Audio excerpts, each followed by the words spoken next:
And we was over in a little town called Vandalia, Illinois. And Brother Branham was having a tent meeting.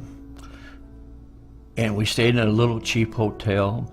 And I say that to go with my testimony here. And I know you've probably heard me give this testimony, but maybe just one more time I want to share it with you because it's one of the greatest experiences of my life.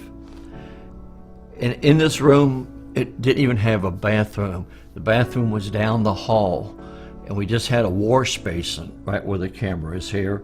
And it was just a little wash basin and a little pitcher, and that's where we'd wash our hands and things. When we had to take a shower, take a bath, we'd go down at the end of the hall. And I used to sell, in the meetings, I had a little apron, and I'd go down and I'd sell the little books. There was 3 books Brother Branham had. Jesus Christ, the same yesterday, today, and forever. I was not disobedient to the heavenly vision. Divine healing in the campaigns. And I thought I was something. Get out there and sell those books. And Daddy would always not see the Lord move in the meetings. And as a kid, he'd tell us about these things and how the angel would meet him. And I remember one night in this hotel room, we were sitting there, and my dad's brother was working with us at that time. He was driving a truck, and his name was Donnie.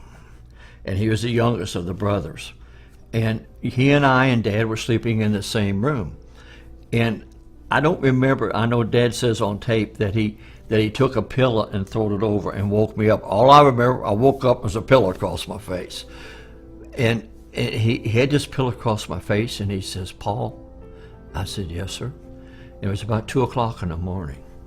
And he says, "You know the angel that Daddy talks about?" I said, "Yes, sir." And he said he visited me tonight and was telling me some things and about the meetings and how to conduct the meetings and what was going to happen. And I said, "Yes, sir." And he still had the pillow across my face. And he says, and I asked him, "Could I wake you up? And could I wake up my brother Donnie?" And he said, the angel said, "You can wake up Billy." And he says, "Can he see you?" And the angel said, "Yes." He said, excuse me. He says, when Dad takes this pillow from your face, he says, "You know where the wash basin is over there?" And I said, "Yes, sir." He said, "He'll be standing there, and you can see him." And I said, "Okay." Remember, I was just 12 years old. And he took the pillow from my face, and I thought it'd be an angel with wings flying around, but it wasn't like that. There stood a man in that room dressed in pure white, and he had his arms folded like this, hair down to his shoulders. He just stood there. One thing it was so outstanding to me, he never spoke a word. But he'd look around the room, but his eyes was totally focused on my dad.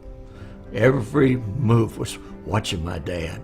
And I can see him yet now, them eyes just going around the room. He'd look at me and he'd look over at my uncle, and he'd look back around like that. He'd move his head a little bit, but his eyes never left Daddy's eyes.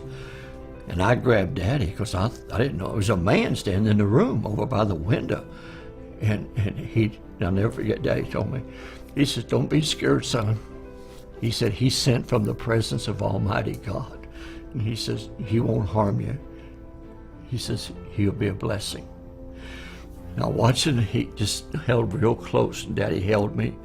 And he went from that being of a man, just as Brother Branham describes him, into, I'm not going to say a pillar of fire. It was like a mist, a light, a vapor.